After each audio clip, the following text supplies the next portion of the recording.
यह है बाबा रामदेव नगर का पीछे का हिस्सा, जहां दो लाइन में सड़कें हैं।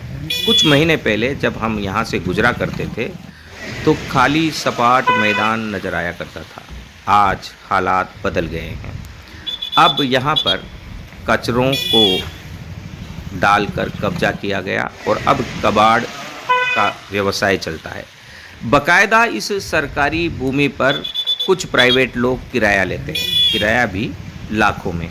आखिर जयपुर विकास प्राधिकरण के अधिकारियों को यह नज़र क्यों नहीं आता?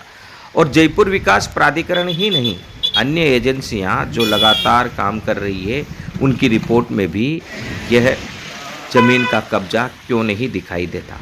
शुद्ध रूप से जयपुर विकास प्राधिकरण की जमीन पर कब्जा है। यह प्राधिकरण के अधिकारियों से गांधी टीवी के यही सवाल हैं। 4 महीने पहले खाली पड़ी हुई यह जगह आज अचानक भर कैसे गई?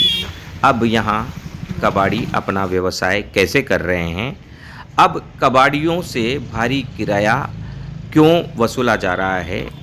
और किराया वसूलने वाले लोगों का इस पर क्या अधिकार है? तलवारिया का नाम प्रमुखता से निकल कर आ रहा है।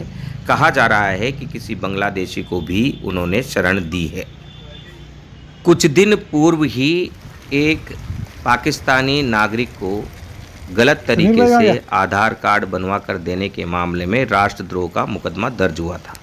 तो फिर यहाँ मुकदमा क्यों नहीं दर्ज हो रहा? यहाँ जांच क्यों नहीं हो रही कि बांग्लादेशी कितने लोग बाबा रामदेव नगर में बसे हुए हैं? घुमंतू समाज के मुद्दों को लेकर, कच्ची बस्ती में रहने वाले नागरिकों के हितों को लेकर जब गांधी टीवी के नेतृत्व में भारत जोड़ो मिशन सोसाइटी के संयुक्त तत्वाधान में हजारों घुमंतू एवं कच्ची बस्ती में रहने वाले नागरिकों ने बीजेपी की सदस्यता ग्रहण की थी, तब ये 3 चेहरे मुख्य थे जो भारत जोड़ो मिशन सोसाइटी के पावन उद्देश्य में मदद करने की पेशकश कर रहे थे। और इन तीनों चेहरों के दम पर नए भारत का उदय हो रहा है और इन्हीं तीनों चेहरों के दम पर हम कच्ची बस्ती मुक्त भारत का सपना साकार करने जा रहे हैं। भारत जोड़ो मिशन सोसाइटी के बाबा रामदेव नगर में इसी उद्देश्य को अभी फिलहाल ब्रेक लगा है, लेकिन हम रुके नहीं हैं, लगातार चल रहे हैं। और यह हमें बिल्कुल ज्ञात है कि गांधी टीवी द्वारा कोचिंग माफिया तथा नकल माफिया के खिलाफ उठाए गए मुद्दों पर माननीय प्रधानमंत्री ने सहमति जताते हुए सरकार के बनते ही 15 दिन में जो कानून पूर्ववर्ती बीजेपी सरकार ने अपने प्रदेशों में लागू किया और कांग्रेस शासित प्रदेशों में माफियाओं ने मिलकर जिस कानून को रोके रखा, उस कानून को प्रधानमंत्री नरेंद्र मोदी ने पूरे देश पर लागू करवा दिया। जी हाँ, हम बात कर रहे हैं कोचिंग नियामक आयोग, और जिसके तहत नकल माफियाओं को सजा का प्रावधान तथा नकल माफिया को रोकने के लिए कठोर कार्रवाई।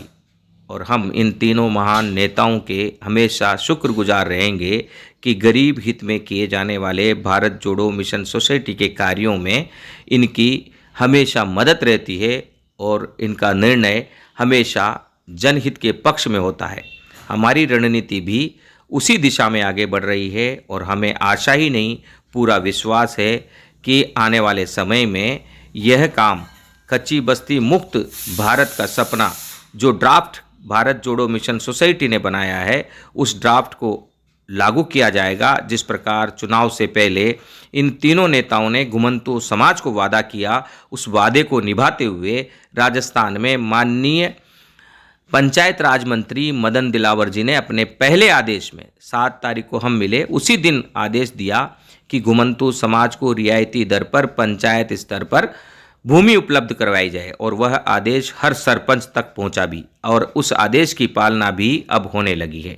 इसी प्रकार शहरों में व्याप्त कच्ची बस्तियों को भी पट्टे देकर उनकी समस्या से मुक्ति के लिए कार्य हमारे ड्राफ्ट में प्रमुखता से है। उस ड्राफ्ट को लागू करना है और उस ड्राफ्ट में एक बस्ती नहीं, पूरी बस्तियां हैं, सबको लेकर हम आगे बढ़ रहे हैं और वह लागू होकर रहेगा।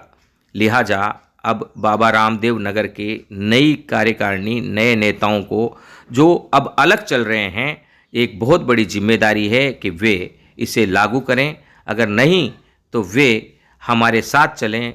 यह हमारे घमंड का विषय नहीं, यह हमारे राजनीति का विषय नहीं, जनहित का मामला है, जनता को आगे बढ़ाने का मामला है।